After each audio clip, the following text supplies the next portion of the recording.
Thunderbolts, I gotta say, maybe the best MCU movie since Endgame, No Way Home, if you consider that a full MCU movie. It's obviously Sony as well, but this movie's really good. I was pretty surprised. A lot was revealed in the trailer, and, I'm curious about the tone as I'm going into this film, but we just saw it last night, and I thought this movie was fantastic. It was so fun. I gotta say, since Endgame, this might be my favorite Marvel movie. And it was the first time I walked away from a Marvel movie in a long time and was like, I could watch that again. Yeah. I haven't had that feeling in a while. A rewatchability. That's been gone from the MCU for so long. This movie also had a surprising amount of creativity with the narrative and with the visuals. We'll talk into it in more detail because we don't want to spoil it for anyone who hasn't seen the film yet, but it got really interesting. And it's a movie where, and this hasn't happened in a long time with the MCU, where the movie kept getting better as the story went on. I feel like a lot of times we get the highlights halfway through, or the best moments are in the first act, or the biggest laughs, or whatever. But it really had this great steam going into the final act, and it just kept improving. And it's funny, it's rare nowadays, but it became less predictable than any MCU movie I've seen in a long time, where moving into the second act, moving into the third act, I didn't know what was going to happen. I felt a lot of stakes, and the conflict got better, revealed more things. And I felt like, oh my God, I can't predict this movie, which is very common with this genre to be able to predict what's going to happen. I was pleasantly surprised with it. I walked into this movie like, all right, we'll see what happens. And I walked out pretty happy and satisfied. I gave it a 4-star rating on Letterboxd. I thought it was a really solid movie. A great cast, great acting. Lewis Pullman, I think, was a really big highlight of this film. He really knocked it out of the park, and I think he's going to be a force to be reckoned with, not just in the future of the MCU, but as an actor in Hollywood. I thought he was really, really good in his role, and I can't wait to break down his character. So fascinating. But Jack Schreier, the director, I think just really... Jake Schreier made a really good Marvel movie. Yeah, and I have to disagree with you. I will say that there were points that were very predictable. Mm-hmm. First, second act, it was pretty predictable. The third act really set this movie apart in the MCU and took it in a very unique direction, blending emotionality and these great themes for character into the action versus just having action for action. We have thematic elements blended in. And Jake Schreier, who comes off of Beef, the really successful Netflix show recently, and also Paper Towns, he came in to direct this film, written by Eric Pearson, as well as Joanna Kalo and Lee Sung-jin from Beef, to balance this ensemble cast with great characters and great writing. And that's why Steven Yeun was originally cast as the Sentry character. That's right. Because they all collaborated together previously. Steven Yeun was originally cast to be Sentry, but dropped out due to scheduling conflicts, replaced by Lewis Pullman. And scheduling conflicts came during the strikes. This movie was shut down for about a year.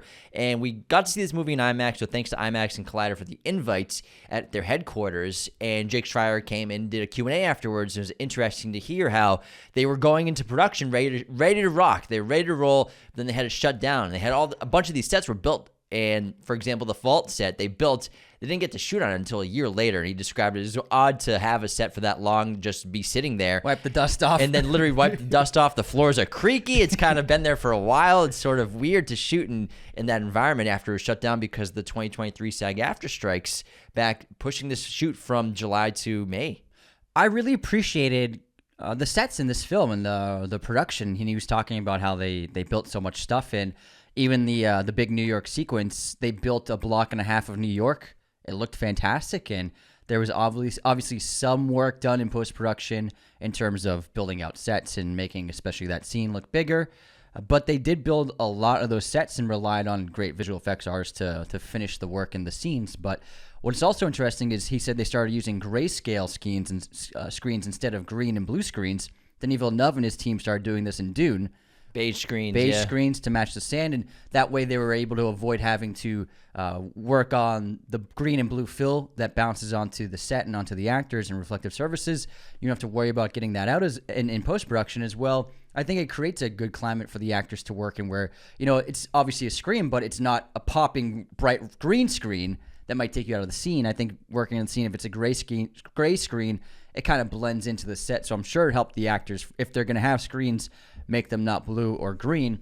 And the vault scene, the new Avengers Tower, and then shooting the exteriors in Utah, it was like the first time in a while where I was like, oh my God, they're not just standing in front of green and blue screens a lot of the time with CGI sets put behind them.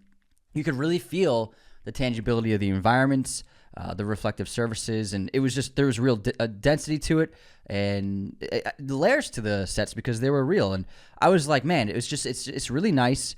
It was a perfect balance of both practical filmmaking and visual effects and post-production, and it had a really great marriage in the edit, and I think it looked really good. I think it's the best looking MCU movie in a long time. The DP did a fantastic job collaborating on this, and I think it looked really good.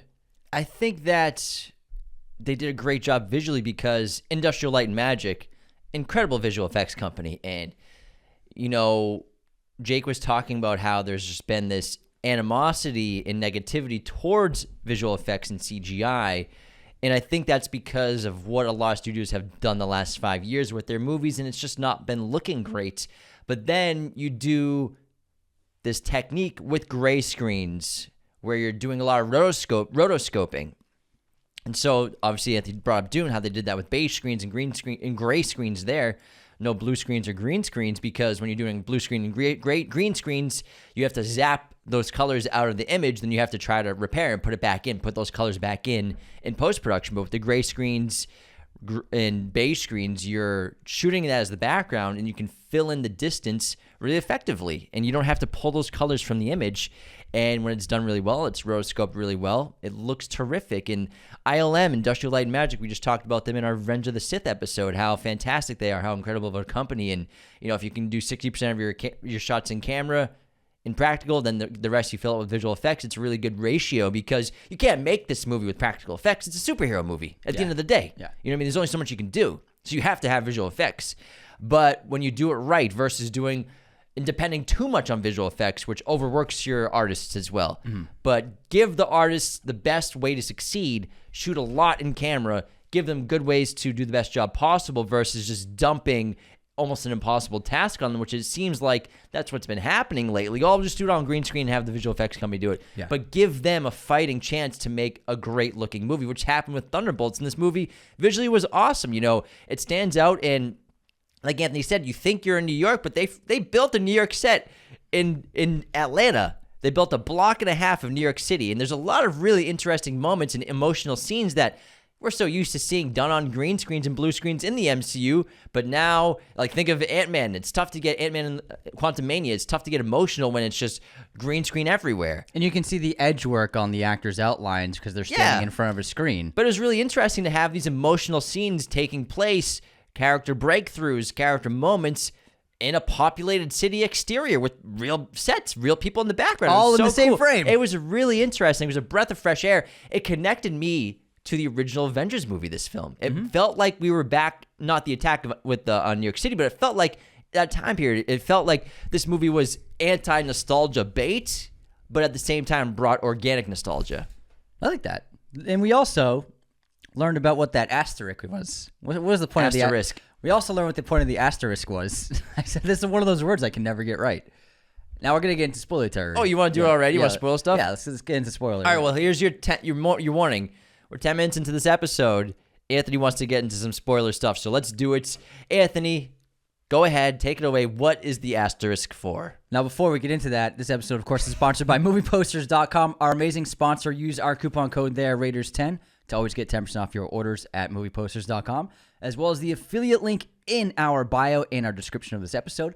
That'll give us a little cut of the action, MoviePosters.com, for all of your amazing poster needs. Why was there an asterisk in the Thunderbolts logo? We used to make fun of it over the last spring during the trailers and marketing, and now we know it was just an interim title for the group. They call themselves the Thunderbolts because of Yelene's little soccer team when she was a kid, as kind of a joke, but it was never going to be their title. We end up learning by the end of this film that these are the new Avengers. And what I liked about this is because once they announced that this is the new Avengers at the end of the film, I was like, okay. I wasn't like pumped up. You know what I mean? I wasn't like, yeah, let's go. Some people were, but I was like, okay. But then they did this great thing in the post-credit scene of they're the Avengers with a Z, and also showed the press and media kind of questioning why would these people be the Avengers, and there's an animosity towards the announcement because I kind of felt that. And so I really liked how it was playing on this idea of them being the new Avengers, but calling themselves the Thunderbolts for a little bit, but also the reveal of them being the Avengers. Well, it didn't go over as planned, and Jake Schreier told us that on test screenings, when they showed the film to people, there wasn't like a celebratory feeling within the audience when they announced that they were the Avengers. And they originally had it, Florence Pugh says it cuts to black, and they were hoping the crowd would erupt in cheers, but that never happened on the test screenings. And so then they made them question, oh, maybe that's not the right tone and not the right approach. Maybe the audience is feeling kind of unsure about them. So then we can make the people in the world unsure about them being the Avengers too. And so I think it actually improved the ending of the movie, an instance where test screenings do help sometimes with really making the movie a crowd pleaser as opposed to maybe not something working out in the original edit. The thing with them being the new Avengers, since we're already talking about the post-credit scenes now, is I think that it's also going to be an interim thing. I don't think these are the official Avengers going forward. We're going to get Avengers Endgame and Doomsday next year. I think the Avengers are just going to be overloaded with superpowered beings again. And I think this is just the temporary Avengers to get people excited for Avengers Doomsday. I think it's kind of a big marketing thing, in my opinion, to get people excited about the Fantastic Four as well, because the finale post-credit scene also ends with an intergalactic ship coming into their satellite view, and it's the Fantastic Four spaceship. So connecting the worlds, connecting the Fantastic Four, and Fantastic Four marketing is just exploding right now. IMAX is a great Fantastic Four countdown, which is a lot of fun. And so that was the end of the post-credit scene. So that was a lot of fun. But I think that obviously these guys aren't going to really be the Avengers because they're not the Avenger material, especially there are underdeveloped characters in this crew, which we'll get to because this movie's great, but there are definitely some cons that I want to talk about for sure. But let's get back to the movie. Let's get away from the post-credit stuff. We let the big reveal out, but let's get to the film though and talk about the themes, the cons, the pros. And I think one of the great strengths of this film is the thematic elements and this great motif and common thread of mental health, as well as depression and shame. And that's really what this whole Void character is with Bob in this sort of split personality. Bob has definitely strong emotional issues, which is why he was wandering around Malaysia, trying to find something, finds these people doing drug testing to make him a strong person, to make him a hero, basically. And little do they know, giving him the super serum that they concocted to create Sentry also created the Void because of his mental health issues, which is just a great large metaphor for depression and shame. And I like this a lot. Versus just being an evil bad guy that has evil bad guy plans, the villain of the film is something that's inside of all of us. And I found it very relatable. Ironically, as kind of a joke, the framework of making Bob a joke in the trailer, it was great. It was a great misdirect for how complex the character ended up being. I think one of the most interesting characters I've seen in the MCU in a long time. And like I said, Louis Pullman, he did a great job. And man, when his hair's back, he looks just like his dad. I was like, oh my God, he looks so much like Bill Pullman when his hair was back. I had nostalgia about Independence Day. But and so in my Letterboxd review, I did a simple one sentence, and I said Carl Jung would have loved this, because Carl Jung did a lot of research in theory about confronting the shadow self, and you saw some of this in Joker Folie à Deux. Opens with that animation about Joker and his shadow fighting for control. That's the shadow self trying to breach, and the shadow self has so many complex elements and layers into our psyches, but it's basically aspects to our personalities that we buried down and never integrated into our personalities. So if someone is falling into depression or anger or whatever, they didn't properly integrate that into their personality, so now it pulls them down. And for Bob in this film, it's his traumatic past, it's his abusive father, and it's his grief and its sadness that sinks him down into this void. And so his shadow are those negative feelings that he's never integrated and overcome in his life. He's never been able to deal with his sadness. He's never been able to deal with his loneliness and isolation. And so he's always kept it hidden And then, like you said, this new serum developed by Oxen. What's the Oxen? Oxo? Something, whatever. I'll look it up. Valentina's company, government entity, exaggerated those feelings, both the positives of Bob, but also the light and the dark. And so it's this incredible interplay of battling one's own shadow, and it turned into a really fantastic climax. This wasn't I was so happy that we didn't get another CGI fest conclusion of people battling a bunch of bad guys or whatever.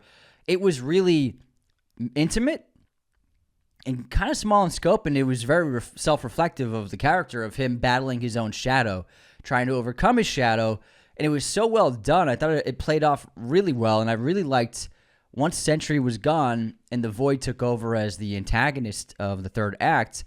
I thought it was really great. I thought it was a really interesting villain and kind of like one of the scariest villains we've seen in the MCU for a while. I've liked the design of the character where it's not so much that he's all blacked out, but it's more that he's empty and devoid of any color or even light. And there's just subtle hints of light bouncing off the surfaces of his cheek or jaw, or maybe a little bit off his shoulder, but otherwise it was mostly this dark emptiness to him. And so you visually couldn't even really see him. I thought it was such a great character design, and really it was the light of his eyes that sparkled. It was really interesting. It was like seeing a panther in nighttime. It was really cool design of the character, but it led to this incredible confrontation in the third act that was intimate and about the characters and about showing Bob that he's not alone, and that he doesn't have to grieve over his past anymore, and that there are people that care about him now finally, and he can overcome that void, that shadow. I really loved the character of Sentry, and a lot of people were hyping him up to us because we don't know anything about the comics, but people who are comics people were telling us, oh, this is a great character. This is going to be really cool. He's a very complex person. And it lived up to all that hype, and I was really satisfied with who he was.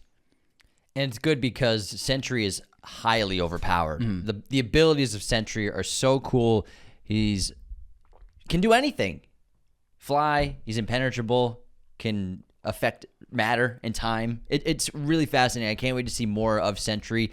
But with Sentry going forward, there's no Sentry without the Void, so it's a dangerous kind of weapon that I think the Avengers will have in their pocket, but it'll be something they'll have to save for last second. Like, this is the only way to stop something bad from happening. Yeah. If we're about to lose, we pull our Sentry wild card and see what happens, but we'll talk more about that later on.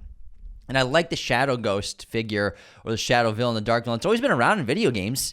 I mean, Zelda, Dark Link. Yeah. I believe Prince of Persia, there was a Dark Prince of Persia too. Yeah. Oh my God, yeah. So it's always been a villain that's been around in video games for a while, and obviously in film with doppelganger films. It's really interesting, but it was such a great character and such a great villain. And I loved how I knew nothing really about it going into the movie with the trailers.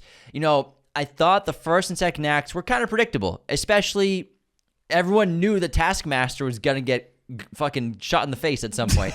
Everyone knew Taskmaster. There's no point in being in this movie. It was just so. Do you think that was fan service? Like, people weren't happy with Taskmaster, so they took her out? I think that everyone disliked the character in the Black Widow movie, and they were just like, we gotta get rid of this character, probably. I think that's what it was. And that's not Olga Kurylenko's fault. That's the writing's fault. That movie just had poor writing for that villain, one of the weaker villains in the MCU going in the past. Also, a more ambiguous character, but Taskmaster, everyone knew she was gonna get capped real quick. It was almost like pointless, futile to have her in the movie. But I felt that because the trailers, as I'm watching the movie of the Thunderbolts, I kind of knew how every action moment was going to end, and I was waiting for the action beats that were about to happen, and it bummed me out a little bit. You know, I was a little underwhelmed by the action because I knew everything was going to happen. So, like, you mean like like Bucky attacking and capturing them all? Yeah, we knew how that was going to play out. We literally just saw snippets of every action sequence through the trailers. The trailers gave, I think, way too much of Thunderbolts away. Except for exactly. This is my whole point. So I knew everything that was going to happen in the first and second acts. Like, I knew they were all going to get out of the vault. I knew exactly how it was going to happen, and we saw pretty much the entire first hour of the movie in the trailers, and then the Void takes over, which I was so excited when it was finally happening, and it took me in a direction that I did not see coming at all, where I thought the Void was killing people when he was turning them to shadows, but really, as it's described by them in the film, I think Walker says it's like an endless world of shame rooms. Everyone sort of gets trapped in their own past, their own memories of the moments of their greatest trauma, but also their greatest shame and their greatest guilt, which is really the source of Yelena's depression, is her shame and her guilt for all the things that she's done. And she says in the film, all I do is I go to work, then I come home, I sit on my phone, and I think of all the terrible things I've done. Then I go to bed or drink, and then I wake up and I do the same thing over and over again. And even though Yelena is this world-class assassin traveling the world, it is a great way to connect with the average person, because we all have moments like this. We all have down periods in our lives. We have ups and downs. And I think that the opening of the movie is very strong as well. With literally, the movie starts with Yelena jumping off the building, and it's a really great image and motif, because for a perspective, it looks almost like she's about to commit suicide. You know, she's about to jump off of a building, and you don't really notice that she's wearing a parachute yet, and she just falls off the building. And it's a great motif of suicide to relate to that, but she's not obviously committing suicide because she parachutes and then goes on a mission. But I think that was a great way to open the film to connect to depression and suicide. Yeah, I think that the film overall did a lot of great character work with this ensemble. The only person that was really missing any real background was Ava. I would have liked to see... Ghost is very underdeveloped. Yeah. That's my problem with them being the Avengers. Yeah. No one really knows who Ghost... I didn't really know who Ghost was. She mentioned a couple of times she was raised in a lab, but I would have rather seen that than just heard about it. You know what I mean? Ant-Man 2? Yeah, I barely remember that villain movie. in Ant-Man 2. I barely remember that movie. Or Ant-Man 1. One of them. One of the first two. I would have... Because everyone else got a little bit of time, but she didn't get her... We didn't get to see her backstory or the main driving moment of her void in her life. No shame room for her, yeah. Yeah, so but instead she said it twice, but I would have rather seen it because everything else was interesting. I thought that Walker was interesting. I like how they're not making him a hero, because no one in this film is a hero, but they become heroic in the film. He's such a dick. Yeah, I like it because he's a big contrast from Cap. And it was a great left turn to give us something different, someone wearing that suit, using that shield, but operating on a very different perspective and motivations. This guy's a gun for hire now. So I really like that. Also, him using a pistol the whole time. It's really nice seeing people firing guns in the MCU again in large scale. Like that, I really liked it. Also, I really liked his reload technique where when his magazine was empty, he would just throw the magazine away. He would just be like, ugh, get it out of here, and then throw a new one in. So I liked how aggressive he was, not just in his personality, but also in his fighting style. Everybody has a very different fighting style. Ghost uses her abilities to great advantage, but Yelena is very like a dancer, and then but Walker's very aggressive and like a bulldozer. So I like how they gave everyone a really great personality, not with just their characters, but how they moved and how they fought and interacted with the other characters. We all know Bucky's past really well. There's a great joke about it where when they all converge on Bob's main room that he's hiding out in with Yelena, they ask how their time in the void has been, and Bucky goes, "Oh, I have a great past, so it's been fine. It's been great here." I thought that was the best joke of the film, I think, and it really landed. There was on top of that, there's great comedy in this, but it doesn't take away from dramatic moments in too many ways. So they let dramatic moments happen without having to do it like that addiction they have to writing jokes on every dramatic beat. It didn't really happen that much in this film, so I appreciated it. It did happen a few times, but for me, it was like there were nice moments of levity. They kind of spaced them out, where they did let the dramatic moments breathe for a little bit, which I appreciated. And then I really like Bob's backstory. I would say that he didn't have multiple personality disorder until the serum, until the Century Project. He probably had, for sure, he had terrible emotional damage and a traumatic past. But I think that the Century serum might have given him that real split personality persona where he started talking to another version of himself. I think he was just a person that had emotional issues. Yeah, he was exactly. a split personality. Yeah, but I think that made it him. And there's a great iteration that we've seen before of even all the way back to Captain America: The First Avenger, where Stanley Tucci's doctor says, "You give someone like Steve Rogers the super serum, you get a great hero, the best of humanity. But you give someone like Red Skull, that character's name, the serum, and you get the opposite. And then we got to see this see that iterated again in this film, where Mel is warning Valentina, like, you gave this guy the super serum. What happens to him? This guy who's already emotionally vulnerable and hanging on by a thread. What happens to that psyche when you give them this ability? And it's a very dangerous endeavor to start. And we got to see the intense repercussions of that. So I really liked the character work all around. It felt for the first time in a while that it was character driven. It felt like Phase 1 MCU. Mm-hmm. And this is the end of Phase 5 of the MCU. And it's interesting that they're going back to what works, it feels like. And this has me very hopeful for Doomsday and Fantastic Four. And it has so many other great strengths. Like Andy said, the humor felt refreshing, less of the one-liners. They're still all over the place. And David Harbour is great, and an immense amount of comedic performance comes out of him.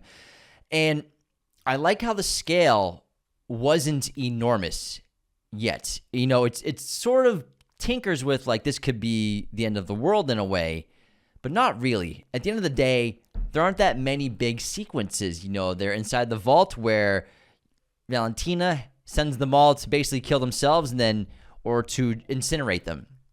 I do have an issue with the incinerator scene in the vault. Yeah.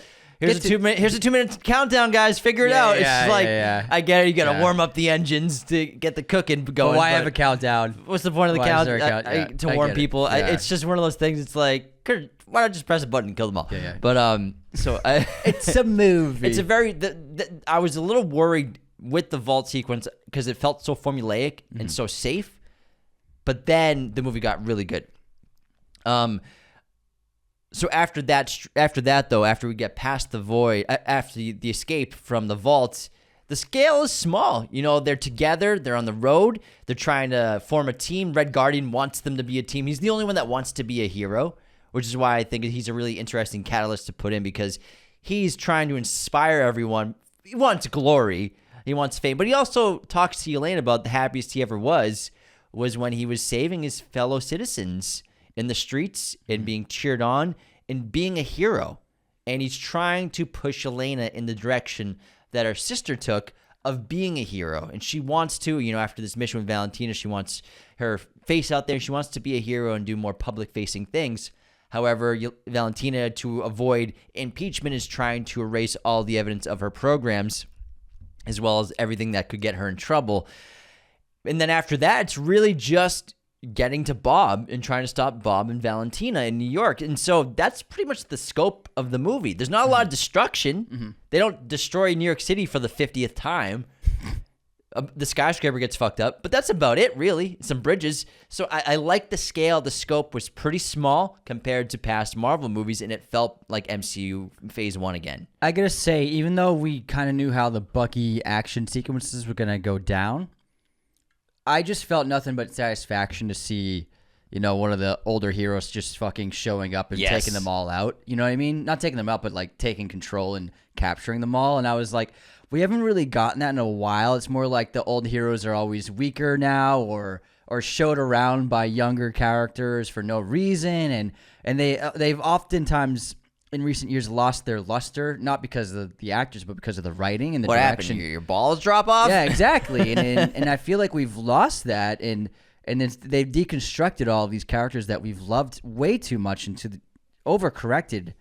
And to see Bucky just show up and take over and capture the entire group, who are supposed to be all elite warriors in in different capacities, and take.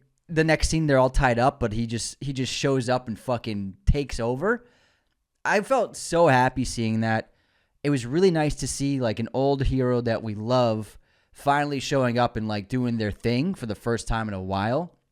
And for me, that was one of the most satisfying moments of the film. And I was like, this is what we want. We want to see, you know, someone like Bucky Barnes just fucking taking shit over and showing that he's still the fucking man. He still got it. Yeah. My favorite part of the movie was what I think was clearly Thunderbolts, Jake Schreier referencing Terminator 2 with Bucky on the motorcycle, sunglasses, leather jacket, and does the shotgun reload, flipping it upside down. I heard you react, so that I didn't catch that. So I guarantee, I wanted to ask a question during the Q&A, but Collider did all the questions, so there was no audience questions. But I wanted to ask Jake, was that, for me, it was an obvious reference to Terminator 2 with Arnold Schwarzenegger on the motorcycle trying to save John Connor, that iconic, famous shotgun reload, flipping it upside down, because Bucky does that. Bucky has some cool tech as well, but the motorcycle aspect, the leather jacket, the sunglasses, and then when he takes the shotgun from the guy inside the Humvee, he does that, a different kind of flip shotgun. It's like a rotating? Yeah. Because Arnold does it like through the grip, you know what I mean? He flips it upside down, and Bucky kind of does something similar. And for me, I'm like, that's a Terminator 2 reference. It was absolutely L.A. River Chase, 100%. Yeah. I think you're totally right. I think that was an absolute purposeful reference to that film. And it was just like, you could feel the audience when Bucky showed up and he's on the motorcycle. The entire audience came alive. Yeah, everyone cheered. I mean? Everybody started applauding. Because it's smart, because I like how Bucky has shifted to a public figure in politics. It's really interesting for someone, especially with his past, to be a politician. It kind of shows the moral ambiguity of politicians in general. Even though we know Bucky's a good guy, and he was under hypnotic control and control of other people when he was doing terrible things, which he doesn't even really remember that well, he at his core, he's a good guy. He's just a kid from Brooklyn that went to war and wanted to help people. And that's who he is today. And it's interesting that they don't deconstruct him, but he's a politician now. He's cleaning his arm inside the dishwasher, really funny. He's trying to get Valentina's assistance to turn on her, so he's trying to play the political game. But as we know with politics, nothing ever gets fucking done. Yeah. Another packet. So it's a great critique of politics where it's all bad guys and worse guys. And I think that was one of the great motifs of the movie is bad guys and worse guys. There's no hero here. We're all a bunch of bad guys. We've all done terrible things. We're all killers. We've all done rogue operations. You've done terrible things, Angia. We're just not as bad as the worst guy. And I think that makes heroes out of these people in a really fun and interesting way. But then Bucky getting his thing together and going back to being who he was, even though it's a past that he doesn't want to accept anymore, he's forced to accept it because of everything he's hearing with Valentina as well as with Sentry and Bob. But also, he's not a good politician. He's not. It's not what he's supposed to be doing. Exactly. And I think at this film, when it cuts to in the post-credit scene 14 months later and he's a full-on member of the Avengers, it shows that he was never meant to be a politician. It was never going to work out. This is what he's meant to be doing, is just to being part of the Avengers. I love his new suit at the end in the post-credit scene. And it's nice having it's nice having Bucky as an Avenger. Finally, that's the way to go. So the thing with the Avengers, like I said, if these guys are the new Avengers, which I think will just be a temporary one, because they're gonna get like Spider-Man and Doctor Strange and everyone back again, or maybe they'll just be different teams. I have no idea what the hell they're gonna do, but there's underdeveloped characters, and I think Ghost, if they're gonna make this the new Avengers team, the next movie she's in, they gotta work on Ghost in the character because super underdeveloped. She's kind of just there in the corner. She has plenty of lines, plenty of things to do, but she felt like a passenger for the other four. And you can also say through the framing, too. This movie was purposely framed and they purposely position characters in certain ways. Yelena gets the center frame most of this movie. She's the lead, yeah. And then Bucky is number 2. And then Walker and Red Guardian are 3 and 4. And then Ava is clearly 5. Well, if you're talking about the Avengers, not counting Bob as well. Yeah, not counting Bob. But Bob's like number 2. But the positioning and framing and the blocking of the actors is very purposeful. This was, in a lot of ways, Florence Pugh's show, and then Sebastian Stan's show. It was them two were like the real two, because we spent the most time with them before the story kicks off. But you can see. It's kind of funny. You can see the importance of each character based upon the positioning. Whether they like fall out from that hallway into, they're in the dream world and they fall out into a new floor. It's like the way it's positioned. They all fall into the floor, but they look up and they're positioned in certain ways where you can see each of their faces. But like Yelena's up front, Sebastian's right behind her, Walker's there, Guardian's in the back on the right. It's like it's all positioned in a certain way, like the posters. And so you can see with the framing, kind of like the importance in the narrative of who. There's a tier system. There's like a hierarchy of the 100%. Characters in this movie, and you get that. You understand it. Also relates to star power in real life. Exactly, star power. It's all purposeful. Like I guarantee you, when they're designing shots, they're like, okay, Florence Pugh needs to be like right there, and then you can throw Sebastian Stan here. This is all purposeful. And it's all relating to the character's importance and the star's importance too. I think they did a good job, but I agree. Ava needs more fleshing out. I was hoping to see her sequences in the Void, but we didn't get that. But maybe we'll see more in the future. I'm not sure. But that being said, the Void sequences were really fantastic and some of the most creative filmmaking we've seen in Marvel in a long time. And it reminded me of two things. It reminded me, obviously, of Michel Gondry's work in the memory movie. I always forget the name of it. With Jim Carrey. Okay, what's it? What, everything? I mean, Eternal Sunshine. Eternal Sunshine. Yeah. Oh, gotcha. Wandering through the memories. Yeah. You walk out the door and it's Felt a like different that, yeah. room. Also, Paul Thomas Anderson made a music video for Haim like that. I think it was Haim, or it was Tom. It was Radiohead. Yeah, it was not Radiohead. It was Tom York. Tom York's solo single, where in that music video he's walking through doors. Every time he opens a door and walks through it, he enters a new room or a new environment or a new space. No, I'm pretty sure it's Radiohead. It might be, whatever. But it's Tom York doing it all. Yeah, it's Tom. Yeah, It could have. It's either one of them. No, I know what song it is. I know what you're talking about. It's song? a cool song. What It's song? the. Thanks for that. No, No, I know your song. I know it. I can actually. Anyways, Thunderbolts. Time to stop. But in that, so it reminded me of those two things. And in this film, Schreier and his team, they did a great job of translating how the memories were like a labyrinth, and how one exit was an entrance to another memory. And I liked the sets of rooms, and it was really interesting, and it was very self-reflective, and it was some of the coolest stuff that I've seen the MCU ever do. For me, that's like my favorite kind of things to see in a film. It's not always big action, mind-blowing set pieces, but it's a creativity like that that sets it apart. And I hadn't seen anything like that creative, I don't think, ever in a Marvel movie. I think, honestly, it might be, I don't know, because I just saw it, but it might have been the most interesting and creative sequence I've ever seen in an MCU film. It's up there for sure. You know, it also kind of felt like Interstellar in a way. You know, traveling to different rooms from your past and your memories. Don't let me leave! Don't let me leave, Murph! And like peering through the crack of the floor down into his parents and his memories of his father being very emotionally abusive to them. And I thought it was very powerful. And like I said, the fact that they kept that out of the trailers was one of the great strengths of this movie, because a lot of it was predictable. A lot was in the trailers, but this whole third act was out of the trailers. Mm-hmm. Because it would be odd with no context, obviously, but also you don't want to spoil this. But it was really fascinating, and I thought they did a great job. And then Bob having to defeat his dark self on his own without the help of the others, really at first, which was a trap. He's lured into the void to come after him. You don't beat your problems into the ground. Exactly. Yeah. But then Yelena and the others going to aid him and tell him that he's not alone and we're here with you.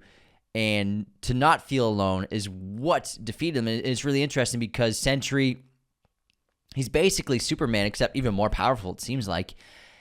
But his kryptonite is guilt and shame and trauma and depression. That's the kryptonite versus something physical or metaphysical. It's something emotional. And I think that's a really interesting weakness for such an overpowered being. How about the chemistry?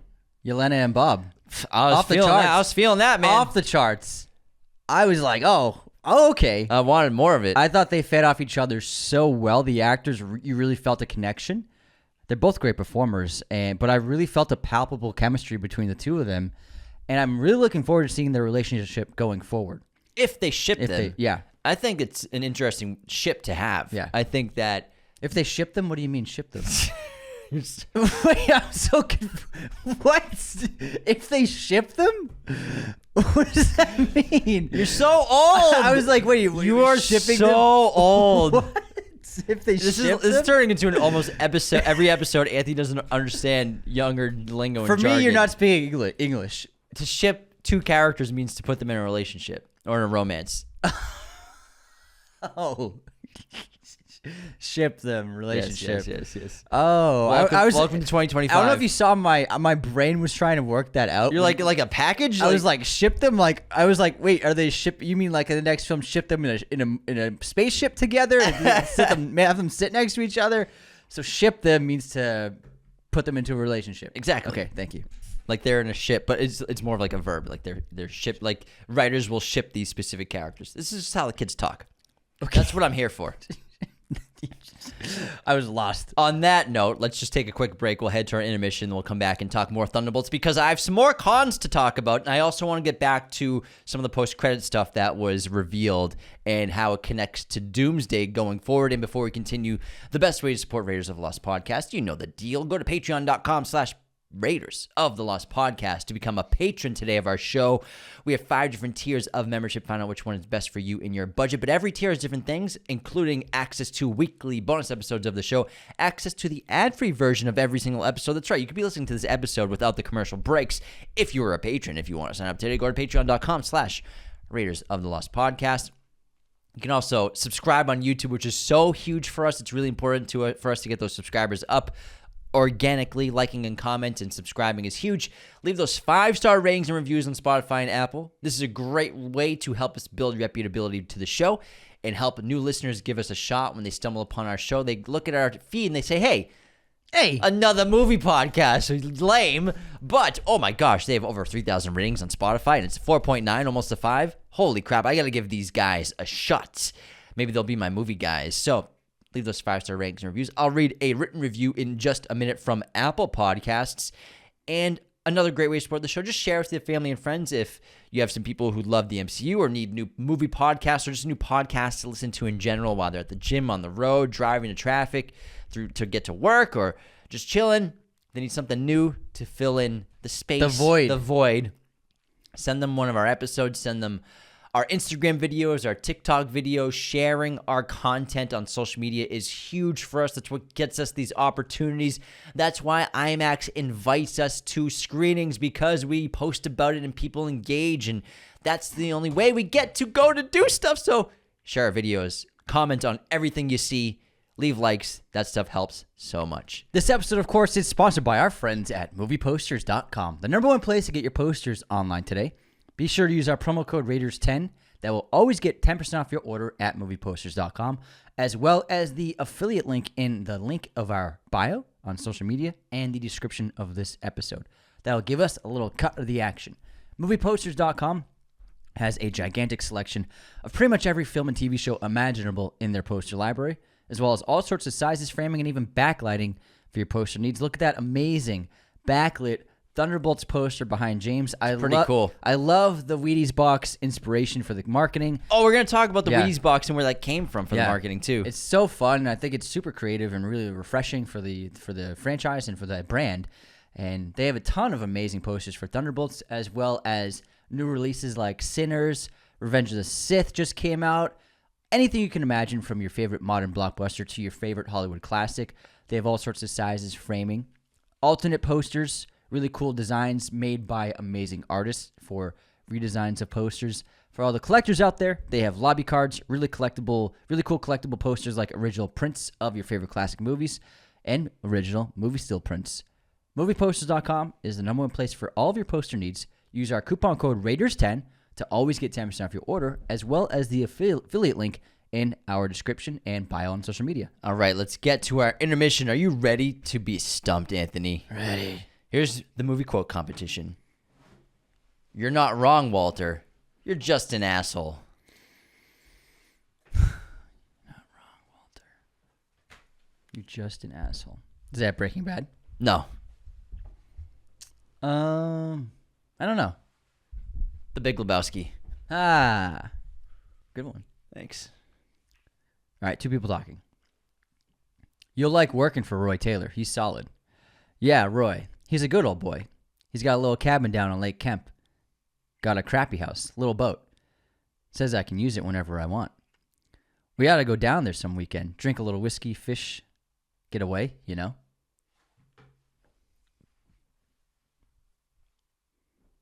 I don't know. That's David Harbour in Brokeback Mountain. Holy crap. Subtly seducing. Holy Jack crap. Twiz. Yeah. Him and Jake. That's right. It's like Jake's first relationship. That's his hint of like, hey, come to let's do a little weekend getaway. Good quote, man. I forgot Harbour was in that movie. Yeah. One of his early So roles. young. Yeah. Yeah, he was 8. That's fucked up, Anthony. 18. No, he's like in his 30s. Anthony, guess this movie release year. Slacker. 1996. 91. Oh, wow, that's an old movie. Pretty old. What year did Quantum of Solace come out? 2011? 2008. Wow. Oh, yeah, Casino is 2005, right? 2006? 2005. Yeah. I think 2000. Well, it might be 2006. I think it's 2006. Yeah. But Skyfall is 2012. Yeah. So, yeah. Damn it. James is mad at himself. That's okay. I'll get over it. How many real people has... Oh, sorry. I'm just went right into my quiz question. How many real people, has Sebastian Stan played? And can you name the movies? You don't have to name the people, but can you name the movies? The Apprentice. 1. Sebastian Stan, real characters. Fucking... Has he played... Oh, Pam and... What was the Pam Anderson movie called? Pam and Tommy. Yeah, Pam and Tommy. Yep. Yeah. Series, yeah, it was a series. Who else has he played in real life? Bucky Barnes. I'm gonna cap out right there. I, Tonya. That's right. And Dumb Money. Okay, cool. I never saw Dumb Money. I didn't even know he was in it. You don't have to. Yeah. Good question, though. Thanks, man. Here's my pop quiz question. What 2005 Gus Van Sant film used real Portland skateboarders as actors with no script, leading to entirely improvised dialogue? What is Paranoid Park? Ding, ding, ding. Nice job. Good movie. Yeah. Love Gus Van Sant. All right, we got any unsubscribes, any haters? I'm going to pull up the 5-star review. We got some. First up, Vivian McAvoy. Katrina Balfe. Bloody hell, it's another Watford. Watford. Unsubscribed. Sorry. Sorry, I said her name way wrong. All right. B.R. Johnston. Whoa, using the canceled Blade video game poster when discussing the canceled Blade movie? Unsubscribed. I didn't know they never dropped that game. I didn't know there was a game. Well, I've seen posters of it. I didn't realize they never put it out. When was this gonna come out? I don't know. Blade video game. I thought it canceled. came out. Because I've seen images of it online. Yeah, I think it was like recently, like a year ago. It was a Marvel game. It was like they did it after Spider-Man's game, I believe. Why wouldn't that come out? Who knows? DJ Brother Mac. Guys, it's Ready or Not. Here I Cam. You can't hide. Gonna find you and keep you happy. Memorize that or I will have to unsubscribe. Yeah, we got it wrong. Also, DJ Brother Mac, a fennel cake? A fennel cake? Funnel crap. That sounds disgusting. You should have eaten a funnel cake instead.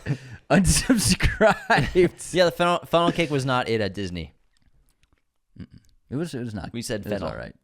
Lots of chocolate frosting on it. But like It was cake just frosting. It was just underwhelming. It looked way better in the photo. not much flavor. Yeah. It's kind of Bland. hard. It was bland. It was the end of the night. Yeah, but it's still Disney. I Yeah. mean, it's not like the churros are bad at night. That's true. That's true. It's just not a great item. All right, next up, Helen J. Harper. Watford is pronounced Watford. Unsubscribe. Literally, I think that's this. the 20th one. Still getting it. We deserved it. Oh my god. But I mean, we've learned. Yes, we have. Oliver, how no one commented on this incredible episode is the Back to Future one we did a couple years ago. For this, I must unsubscribe. I don't think it was a Spotify comment, so I don't think that they had the function back then. Oh, okay. When we So I was dropped going to be like, YouTube definitely has comments. No, yeah. I think that, I don't think that Spotify had commenting available back then. No, I did not. Years. It's like a year and a half. So long ago. It was like decades ago we did that episode. We did that when we were babies. We were little babies, little baby twins. And that's it for our unsubscribes today. Thanks, everybody. We have a great 5-star written review from Princess Heels.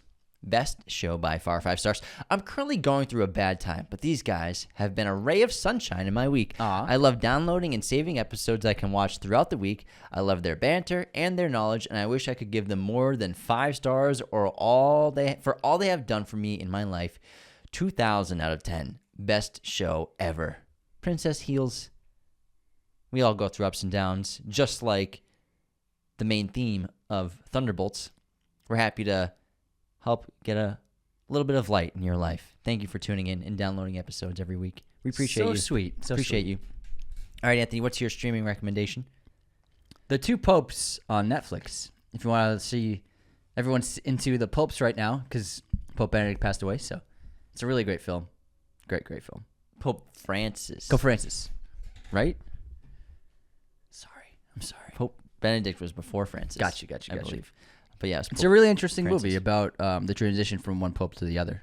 It's great. My streaming recommendation is Lars and the Real Girl on Max, starring Ryan Gosling, who has a bond and falls in love with a life-size doll. What kind of doll, Surprisingly James? tender and quirky. I don't really know. Not sure. You don't know what kind of doll that is? I don't know. But let's get back into Thunderbolts real quick. I want to talk about the Wheaties box and the Wheaties advertising. Yes. So this was actually explained to us from Jake Schreier at the Q&A that we saw after the movie that, you know, there's the line that Red Guardian says in the red limo about we can be on the Wheaties box, like the little tiny toy. So that's the Wheaties line. And then the marketing campaign, they just dove right into the Wheaties box because they filmed the movie, and then post-credit scenes, we learned, are generally done most of the time after the movie's finished, and they've wrapped production. They're in post-production. And so the two post-credit scenes in Thunderbolts were done months after principal photography, and almost the movie was done. They didn't shoot them that long ago. They actually shot the big one not even a month ago, Jake said. They just did that with the Fantastic Four and everything. But the Wheaties one with Red Guardian, Alexei at the grocery store trying to get the woman to buy the Wheaties box and notice that it's him on the box. They did that afterwards, and then Marvel just leaned into the Wheaties box advertising. He didn't even know. It's like an episode of the studio. Like he walks in, the marketing team has the Wheaties box on the table. He's like, "Oh, you guys are really going full into this thing with the Wheaties box." And so the Wheaties thing was just it was a line in the movie, then became the post-credit scene, became the main marketing. And it became it's the popcorn boxes, not popcorn buckets, but like it's Wheaties boxes with popcorn in it. That's what they're doing. They did for our screening and screeners around the country. Yeah. And at the AMC near us, there's a huge Wheaties box in the lobby. Massive. And it's so cool because it actually has an ingredients listing and like nutrition facts, but all the ingredients are like pertaining to the characters. Personality traits. Personalities. Like humor. Yeah, 20% grit. It's really clever. And I think it's just very, very good marketing, and it's something different. We need new things. We need to get excited for it, and just doing the same old thing, carbon copy, rinse, repeat. It's just like it makes it uninteresting, at least for me, to go see a movie. So I think they did a good job, and the trailer, the second trailer they made was really fun. I was really curious. It's funny. I was curious how they had like a crazy chicken in the trailer. I was like, how is this in this movie? And then we saw it was a void memory of Bob's of when he was on meth working as a chicken, dressed as a chicken swinging signs. And I thought that was really fun and refreshing to have in an MCU movie, having someone on meth in the MCU movie, in a Disney movie. I was like, okay, they're finally like having a little fun and going outside the box for the first time in a while. I want to talk about probably my biggest con to this movie. Let's hear it. I really enjoyed this film, but I still have a big con. It's something I brought up a few weeks ago on the show. We brought it multiple times, is the stakes aren't really there. We know everyone's going to survive this. And I think Marvel, they really did Thunderbolts a disservice by taking the stakes from this film with the chair reveal of the Doomsday cast. Everyone in this movie's name is on those chairs, except for obviously Olga Kurylenko, because we all knew she was going to get captured in the opening of the movie. I knew they were all going to survive. You know, all these characters are going to make it through. And so even though the third act is really cool and so creative and interesting and well shot and really brilliantly directed and executed so well, you know they're all going to get out of it fine. So for me, the biggest con to the movie is there's no stakes. Yeah, I mean, that's superhero movies for you, man. But if they didn't do the chair reveal, who knows? You know, it would have hit harder, I think. For me, I walked in this film, I think it's expected to know that the team's not going to die. So for me, the chairs didn't spoil it, just like what the movies are. I already walked into it, but I was like, okay, they're all going to no one's gonna die on this poster. If they're gonna kill anyone, it's a character no one cares about. Yeah, so exactly. That's what they did. I was like, none of these 6 are gonna die. It wasn't the chair reveal for me. It was like I already knew that. It's like it's an Avengers movie. All right. The Avengers until Endgame never died, so it was for me. It didn't really ruin the stakes for me. I know that you have nightmares about the chair reveal. He talks about it every day. I had another one last night, man. It just kept going and going. That's James's void. It's never-ending casting chairs for the next Avengers movie. It just keeps going and going. Let's talk about Julia Louis-Dreyfus, Valentina Allegra de Fontaine, who basically is the big bad in a lot of ways outside of the void in this film. She's the new Nick Fury.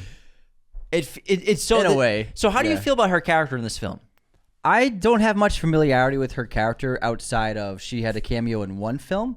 I've never seen her. A couple of shows. I've never seen the shows that she's in, so I had very little understanding of who she was. I love Julia Louis-Dreyfus. It's kind of, I never would have thought that she would be like a main player in the Avengers franchise, but this is how things work out. I think she works for the most part, but then sometimes it just doesn't feel that great. She doesn't feel that threatening. But I think they had this certain role. She's so great in Veep, and so she's doing a lot of what she did in Veep as a politician, but with this great fake persona of for the greater good, positivity, smiles. She plays that role really well. I mean, she won so many trophies for Veep, obviously. So I think that she does work, but doesn't always work for me as a villain. I will say that. So is she? I'm trying to figure out. Is she actually a politician or is she? She's a CIA director, but she is like a politician. She's trying to get things done. Okay, gotcha. For me, her tone of her intentions were a bit back and forth in this film, which you kind of understand because she's a character who's constantly adapting. So she sort of sets the whole plot into motion. She's obviously cleaning up evidence to avoid impeachment by incinerating all of her evidence of anything wrongdoing, as well as all these characters. And also, since Bob survived, her new plan is to use him as a means for power as the Sentry, because the Sentry program, basically V for Vendetta, except they're trying to build a super soldier. Bob, they thought was dead. This guy, Robert Reynolds. Great connection. It is, yeah. It basically is. Survived. They didn't know he survived. He's one. I guess I didn't like how they didn't know that someone survived the project. Me too. I didn't like that. It's a bit of a plot hole. Like, how does that happen? Plot hole. Yeah. Plot. And so Bob survives now. Her goal is I'm going to use him to get power, because she brings that great metaphor up. There's no heroes and bad guys. It's just bad guys and worse guys. And she also has solid motivations where she's talking. I think this movie had a slow start, though, after the Florence jump with the trial.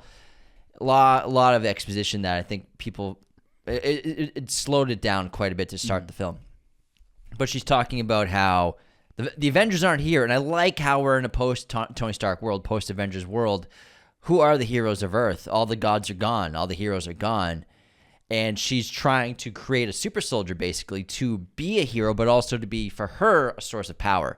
Because she has that great line for her assistant where she says, righteousness without power is just an opinion. I thought that was the best line of the whole movie. And so she has a righteous goal, but without power, she can't accomplish anything. And she'll do anything to get that power, even put the world at risk with Sentry. And then she intends to use the Thunderbolts to frame them as a terrorist attack and use Sentry to kill them, to prove to the world that what I've created with Sentry is our only survival, our only means of hope, of fighting against super beings, aliens, whatever the threat can be. So I'm unimpeachable, and you must give me more power. However, she's obviously almost killed by Sentry, but then the Void takes over. And then she dupes the Thunderbolts at the end of the film into becoming the new Avengers, walking them right into a trap of a press conference in front of hundreds of cameras. and revealing them as the new Avengers that she formed and that she started. So there are a couple of things I didn't love about the villain arc. I didn't like how she's in that room with Bob, who after he crash landed and he's come to, and then they're getting ready for the next press event. I thought that like already setting up the press event for the next day was like so fast. This guy, you don't even know what he can do yet. Also, he could kill you all. Yeah. I thought it was just didn't make. She made decisions that didn't really make sense for an intelligent person. That was something I was like, he hasn't even shown his powers yet. You don't even know what he's capable of, but you're trying to do a press conference to show his abilities, but you don't even know what they are yet. It didn't really make sense for me. And then he boiled water, Anthony. That was after this. Oh yeah, that was after. But that boiled water, it was cool. It was a great scene when he first pulled the glass to him with his telekinesis, and the water boiled and the glass broke. But then she was like, "Okay, we're good to go." And then the next scene, we see Sentry, and he seems to have complete control over all of his powers and know exactly what he can do. So I was, it's not like time really passed. It was like they did that. Thunderbolts team was in New York and they fought in the lobby. It seemed like only like a couple of hours had passed, and yet he had totally mastered his abilities. So I thought that moved way too fast for me. And I was like, he didn't even, like 2 hours ago, he didn't even know he could do anything. And now he knows exactly what all of his powers are. It felt just way too rushed for me. But also, as I was watching it, felt like he was discovering them as he was doing it. Sure. But, I mean, it was a combination. No, but I understand your perspective. Yeah. But for me, that's what I was thinking. I'm like, because it felt like he was like just reacting naturally to what was happening, to the attacks on him. That makes sense. I get that. But I didn't love the idea of like setting up the press conference right when Bob like wakes up and like, okay, he's good to go. I agree. I was like, but also even her just being there while he wakes up, like this guy's a bomb that could go off at any moment. And it didn't seem like, because once he beat up, I loved the fight against the Thunderbolts. I thought it was really well done. It was really cool seeing them so manhandled and overpowered and really helpless against this guy, and they escaped. But I didn't love how Valentina, she had the kill switch, but she really had nothing on him. She had no, like, so the boys do it really well. Like, how do you control Homelander when he's an all-powerful god? And they came up with the writers came up with a great way to how do you control this guy, and it works. You really get it. You know, his vulnerabilities are at stake. His desire for validation means that he can't overstep himself to his superiors. Exactly. He just wants to be loved so bad. Exactly. And they did that to him. So Valentina was like, I didn't like how there was really, once Bob saw how powerful he was, and he was like, why would I take orders from you? She had nothing. You know what I mean? And so it was another thing where I was like, why did she not see that coming? Like, she thought that a Sentry candidate would just immediately follow her orders without question. With the boys, they had a great plan for that. Started in his childhood. Yeah. But for this, I was like, how can you expect to control that guy or have him follow your orders? So the fact I know they had the kill switch in case he went rogue to kill him, but that's for last case scenario. There was nothing set in place for how she could control him and do what she wanted. So I thought that for me, that didn't work for the villain. It didn't seem like she had a great plan. Not a great plan. Although she did do things great in certain aspects, like manipulation and pinning everyone against each other. Those aspects were pretty big glaring holes in her plan. Also, the incinerator timer. Yeah. Maybe you should just unplug that thing. Yeah, get rid of the timer. Again, I want to go back to the end credits and the post credits. And so the post credits is the first sequence where we have the great montage, like Anthony said.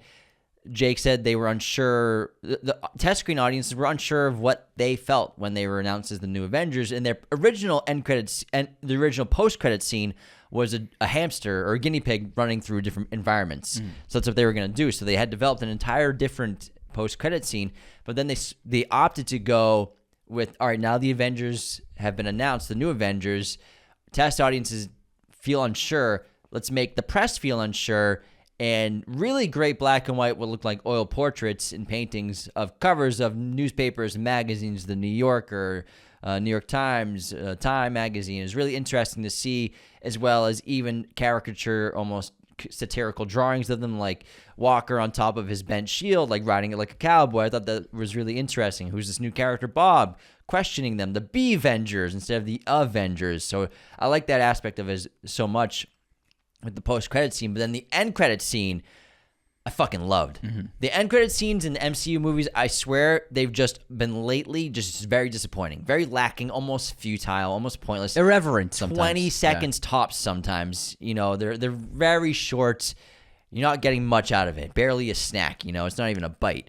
But this end credit scene was fucking awesome. It was like 3 minutes long, and it shows the new Avengers walking and moseying into their new headquarters, basically at Avenger Tower, which Fontaine owns now.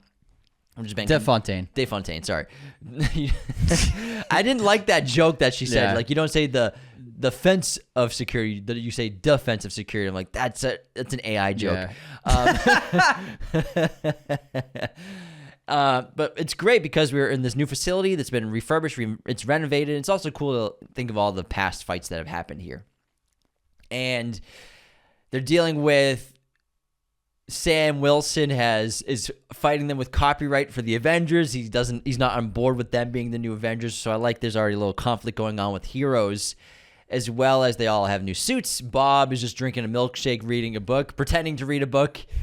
And they're curious what to do next. Basically, they're at sort of a standstill of what to do. New suits look great, by the way.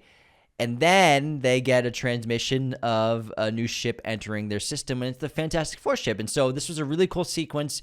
Jake was talking about it at the Q&A. He said he didn't direct it. He was there. He got to watch. I'm guessing it was directed by the Fantastic Four director. No, I think or it was maybe the Russos. Maybe Because the Russo he mentioned that it happened during right before they started production on Doomsday. You're right, because he said that this was a Doomsday set. Yeah. This was a set that's a set that's gonna be used in Avengers Doomsday.